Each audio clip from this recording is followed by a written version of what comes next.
सलाम दोस्तों, आज हम भाकड़ो जी जोधड़िया बास में मौजूद हैं, जो फिरोजपुर विधानसभा का गांव है। ये शख्स आपको जो नजर आ रहे हैं, ये किसी परिचय के मोहताज नहीं है। लगातार सामाजिक जो मुद्दे होते हैं, समाज में फैल रही बुराई है, उनके लिए आवाज उठाते हैं और बुराइयों को खत्म करने के लिए कहीं ना कहीं ये गांव-गांव जाते हैं, लोगों को जागरूक करते हैं। अब ऐसे में आज इनके घर में एक बहुत बड़ी आज इनके घर में एक बहुत बड़ा खुशी का माहौल है। इनके ये साहबजादे हैं, इनके ये बेटे हैं सोहिल खान जी। सोहिल खान जी ने आज अपने गांव का ही नहीं बल्कि पूरी मेवात का नाम रोशन किया है। इन्होंने राइफल शूटिंग में अभी क्वालिफाई किया है और वास्ते में ही बड़ी खुशी होती है जब मेवात का कोई बच्चा बाहर जाकर अपनी मेवात का, अपने गांव का, अपने माता पिता का नाम रोशन करता है। वास्तव में बड़ी खुशी होती है। और इसी के साथ इसी गांव के दो लड़कों ने नीट की परीक्षा भी पास की है। अब ऐसे में हासम अली जी हमारे साथ है, उनसे हम बातचीत करेंगे और उनसे हम जानने की कोशिश करेंगे। जी हासम अली जी, पहले तो बहुत बहुत बधाई हो आपको कि आपके लड़के ने जो शूटिंग राइफल है उसको क्वालिफाई किया है। बहुत बहुत बधाई हो हमारी तरफ से। देखिए, बड़ी खुशी की बात है और सबसे बड़ी बात यह है कि ये एक बहुत बिछड़ा गांव है, जिस गांव में ये मेरे लड़के हैं सोहिल खान, इसने ये मुकाम पे पहुंचे हैं और दो लड़के और भी हैं। मेरे गांव में एक छोरा था, एक लड़का है, उसका नाम मेरे दिमाग में नहीं। एक तो है ये अच्छा साहिर खान। हाँ साहिल खान। और एक दूसरा है मोहम्मद रिहान खान। मैंने नीट की परीक्षा में बहुत बहुत अच्छा काम किया है और ऐसे बिछड़े गांव में बहुत बड़ी खुशी की बात है। और रही बात सोहिल खान की, इंशाल्लाह हमें तो इसका सपना है कि हम इसको इंटरनेशनल तक खिलाएंगे और इसमें दुआ है आप जैसे कि किसी बुजुर्ग की। और इंशाल्लाह हमें उम्मीद है कि हमारे लड़का ये एक दिन गोल्ड मेडल लेके जरूर आएगा। देखिए, बहुत बड़ी बात है कि ये जो गांव है जोधड़िया बास, ये जो गांव है,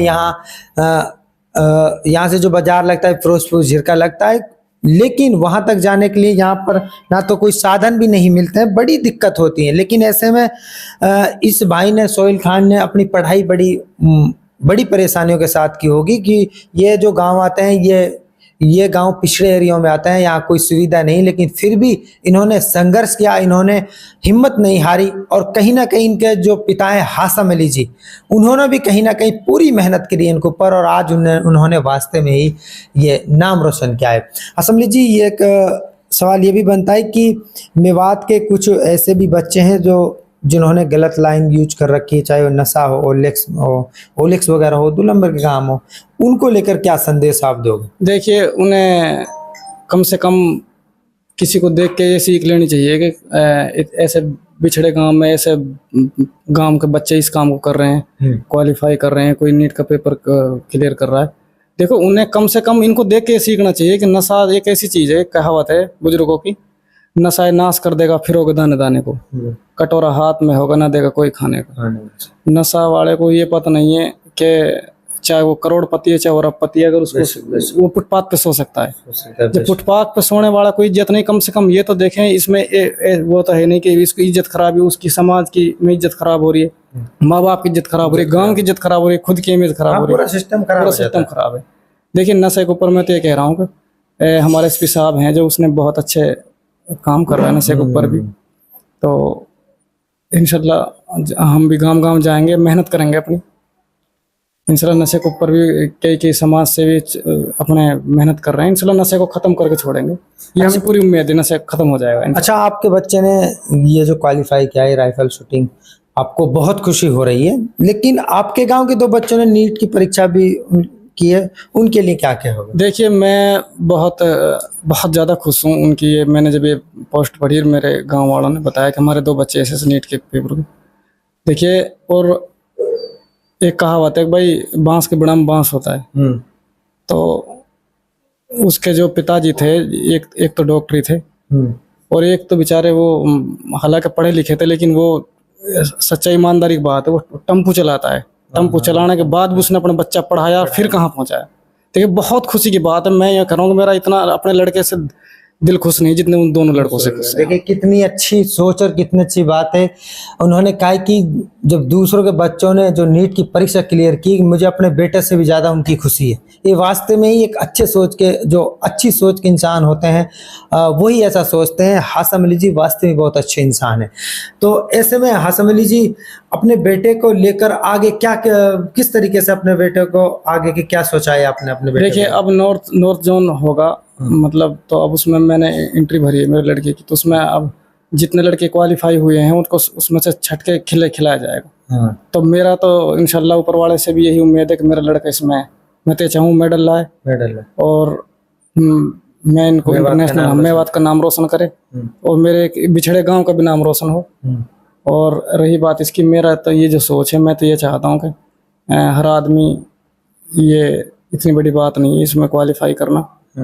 मेहनत करें, मेहनत से हर काम होता है, इसमें जुड़े हैं। और अगर किसी भाई को ये करना है कि भाई मैं भी ये काम अपने लड़के को शूटर बनाना चाहता हूँ, तो कोई दिक्कत नहीं, हमसे बेशक संपर्क करें, हम इंशाल्लाह उसकी पूरी मदद करेंगे।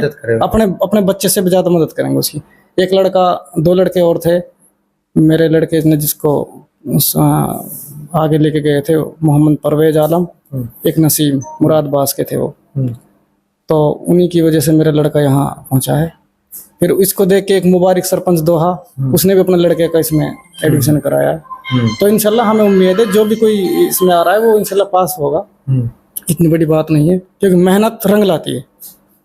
और मेहनत चाहिए नहीं है कि इसी के ऊपर कर जाए, किसी काम पर मेहनत करो तो इंशाल्लाह मेहनत को ऊपर वाला भी नहीं रखता। अच्छा, मेवात के कितने बच्चे थे वहाँ? मेवात के सिर्फ 3 ही बच्चे थे। एक तो मेरा लड़का था सोहेल खान, 2 थे परवेज आलम मुरादबाज, एक था नसीम अहमद।